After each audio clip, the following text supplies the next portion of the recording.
Welcome to Recreating Wildlife Episode 3. This episode will go over wildlife system changes, revamped Session 1 wildcard, some new recreated superpowers, as well as the future for this project. So with that out of the way, let's get straight into it.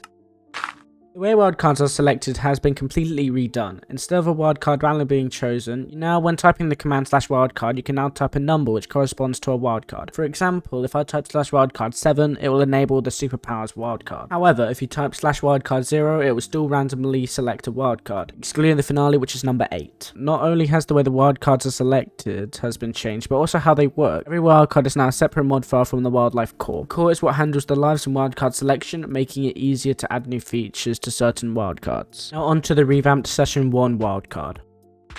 When this wildcard was first shown in Recreating Wildlife Episode 2, the only way I could get the shrinking part to work is by creating a new keybind, which has now been changed. Wildcard now works almost identically to the wildlife counterpart, where jumping causes you to grow and shifting causes you to shrink. Working almost identically to the wildlife wildcard means it has the same issue of if you're shifting over an edge, you can fall off due to the size of your hitbox also shrinking. Now onto some more recreated superpowers.